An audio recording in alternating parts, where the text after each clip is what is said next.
Carlos, encantado de recibirte en el programa. Hay una importante oportunidad para Costa Rica en este nuevo mapa geopolítico, lo que está sucediendo en Chile con el nuevo gobierno, lo que está pasando en Colombia, lo que puede pasar en el país más grande de América Latina, que es Brasil, ¿verdad? Y las condiciones tan especiales que tiene Costa Rica, ¿verdad?, para atraer nuevas inversiones en esta nueva política de nearshoring, porque la situación de seguir con China ya no son tan sencillas para los americanos, ¿verdad? Sí, en este momento tenemos un panorama global bastante incierto y tenemos fuerzas tectónicas que se están moviendo y que van a marcar las tendencias de inversión por los próximos 5, 10, 15 años. El principal es el tema del desacoplamiento que en este momento estamos viendo entre China y Occidente, en materia económica, en materia comercial, política y demás. Esto empieza con la guerra comercial que Donald Trump desató con China, pero que ha sido continuada por la administración Biden. Si hay un área en donde hay consenso en la política estadounidense, muy poco consenso hay usualmente en Washington, pero si hay un área en donde republicanos y demócratas están de acuerdo, es en que China y Estados Unidos tienen que ir por caminos separados, ¿verdad? Y es por eso que entonces vemos que cada vez más hay empresas estadounidenses que están cuestionándose su posición en el mercado chino. De hecho, el otro día estaba viendo datos de que, y no solo estadounidenses, también europeas, Europa había tratado de no ser succionado en esa rivalidad entre China y Estados Unidos, pero con la guerra en Ucrania y el papel que China ha jugado apoyando a Rusia, se le ha hecho muy difícil a la Unión Europea mantenerse al margen de este desacoplamiento. Entonces, el otro día estaba viendo unas estadísticas de la Cámara de Comercio de la Unión Europea en Beijing, que dice que hasta un cuarto de los asociados de ellos en China, o sea, un 25% de los asociados de ellos en China, están considerando sacar sus inversiones de ese país.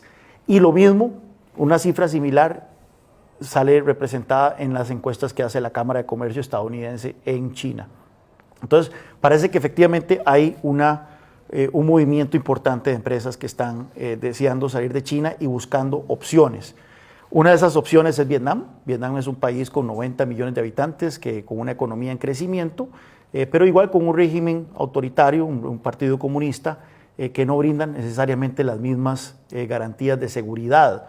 Otro es Taiwán, que sí es una democracia, la democracia más vibrante del sudeste asiático, sí, sin embargo, es un foco de conflicto potencial en cualquier momento con China, ¿verdad? Sí. Entonces, muchas de estas empresas ahora están reconsiderando las maneras en que han venido pensando sus inversiones. Antes las inversiones respondían únicamente a criterios económicos. ¿Dónde es más eficiente tener una cadena de producción? ¿Dónde es más barato?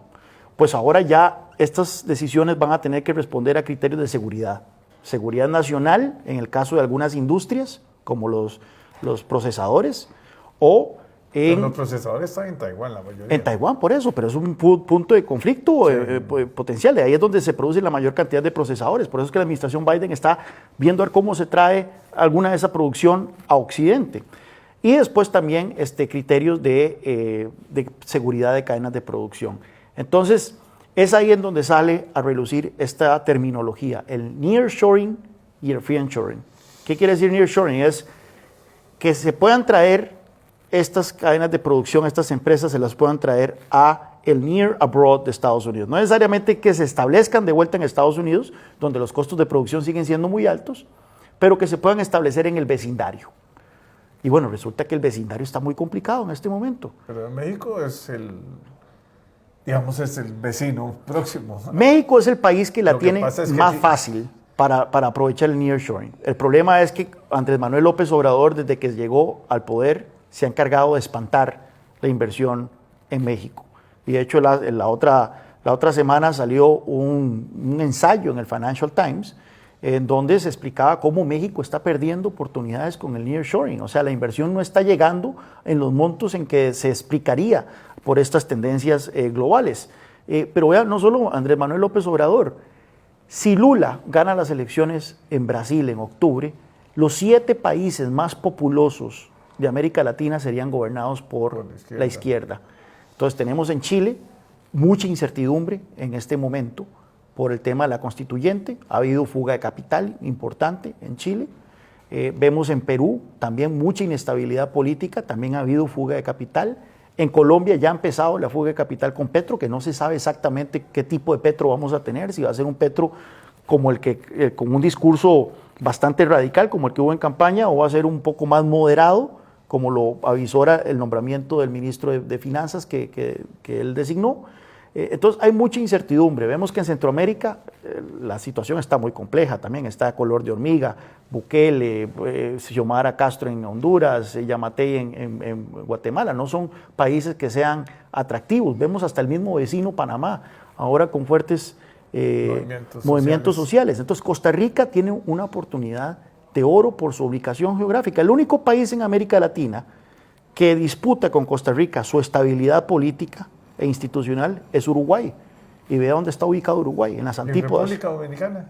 República Dominicana cuenta con un gobierno estable, que ha sido proempresa, con un crecimiento económico importante, pero no cuenta con el clúster que ya nosotros tenemos establecido gracias al sistema de zonas francas que tenemos. O sea, el experimento de las zonas francas aquí es tremendamente exitoso. Vea usted, hace poco Investment Monitor, una publicación británica, nos colocó por segundo año consecutivo como el país más atractivo para nuevos proyectos de inversión extranjera directa en el mundo, como proporción de la economía. O sea, tenemos ya una reputación que ha hecho fama alrededor del mundo en cuanto a lo atractivo que es venir a hacer inversiones acá. El régimen de zonas francas es lo que está impulsando la economía costarricense en los últimos años. Vea usted, del 2016 al 2020, 9 de cada 10 empleos nuevos formales creados en Costa Rica fueron en zonas francas. Entonces, ¿qué es lo que ocurre? Creo yo que con estas tendencias de nearshoring y friendshoring, que se van a hacer evidentes en los próximos 5, 10 años, o sea, esto es algo que apenas está empezando, si Costa Rica hace una estrategia que trascienda lo que hemos venido haciendo, o sea, ya estamos haciendo, hemos tenido con CINDE una promoción de atracción de inversión extranjera bastante exitosa, y CINDE siempre sale rankeada como la mejor agencia de atracción de inversión del mundo, pero si nosotros trascendemos esto a otro nivel y tratamos de posicionar a todo Costa Rica como una zona libre, como un free zone, no solo estos enclaves de las zonas francas, de tal manera que esos beneficios puedan permear. Hay una nueva ley para poder... Sí, pero yo creo que tenemos que ser un poco más agresivos. Vea usted, las zonas francas representan únicamente el 8% del PIB. Y eso es lo que sostiene a flote todo el resto de la economía, el 92% restante. Lo que tenemos, el problema, Jorge, es que hoy tenemos una economía dual. Tenemos un sector externo, que son las zonas francas, que están volando. Un crecimiento del 11%, 12% anual, como una generación de empleo que es básicamente lo único que está generando empleo en la economía nacional, pero el 92% restante de la economía del sector consolidado, como se le llama, es un sector que está creciendo a 0 o 1% pero anual. Es que depende mucho del mercado común centroamericano, de la demanda interna. Sí, pero tenemos dos regímenes regulatorios y tributarios distintos. Sí. Mientras a las zonas francas se le chinea con exenciones tributarias en el impuesto corporativo, con tasas diferenciadas, con privilegios de ventanillas únicas y de todo, al régimen definitivo se le garrotea con una tasa de impuesto de renta corporativa del 30%, que es más alta que el promedio de América Latina, con regulaciones asfixiantes, con todos los problemas que se enfrentan el empresariado costarricense, ¿verdad? Yo me cago como un centroamericano que no es dinámico, que está contraído en gran parte porque depende básicamente de un Salvador que depende de las remesas, un Honduras que depende de las remesas, Nicaragua ni hablemos, ¿verdad? Vea usted. Ahora hasta le están amenazando de eliminarlo del Tratado de Libre Comercio y ya le quitaron la oportunidad a los azucareros, ¿verdad? Costa Rica tiene un problema muy similar hoy en día al que tenía Irlanda en los años 80, que es tener una economía dual. En los años 80 Irlanda también tenía un sector externo muy dinámico, pero el resto de la economía asfixiada por altos impuestos y regulaciones y demás. ¿Qué fue lo que hizo Irlanda? Fusionó los dos regímenes poco a poco, pero no fue que llevó a las zonas francas al resto de la economía, como quieren hacer algunos economistas de la UNA principalmente, que quieren eliminar a las zonas francas y que todos paguen entonces impuestos asfixiantes y regulaciones. No hablemos de ese, porque eso no es viable. ¿Qué hizo Irlanda? Bajar entonces al resto de la economía al régimen especial, es decir, bajar impuestos, abrir la economía, simplificar regulaciones, y eso transformó a ese país. Irlanda era el tercer país más pobre de Europa Occidental en 1985, para el 2000 ya era el segundo más rico de Europa Occidental. Costa Rica, sí, con las circunstancias especiales que tenemos, con la ubicación geográfica que tenemos, la estabilidad política, la marca país que es envidiable, nosotros podríamos reventarla, podríamos tener una transformación radical de la economía en 15, 20 años. Y no es una tesis, no es una teoría. Ahí están las zonas francas que demuestran lo que podría ocurrir en el resto del país si nosotros tenemos un régimen tributario y regulatorio que es conducente al crecimiento económico. Bueno, y te van a decir de dónde agarramos los impuestos, ¿verdad? Pero vea usted, vea qué interesante. Pero la actividad económica sigue, o sea, el comercio interno. No, pero es que hay que tener en cuenta una cosa, el régimen de zona franca no es un régimen permanente. No. O sea, las empresas que están ahí tienen una exención inicial, pero luego empiezan a pagar impuestos. Sí, claro. Vea lo que ocurre en Irlanda. La verdad que lógicamente no es el 30%, no llegan al 30%. No es el 30%, y es ahí en donde nosotros tenemos que bajar al resto para que se tope con las zonas francas. Vea usted, en Irlanda el impuesto de renta sobre las empresas era del 50% en 1987.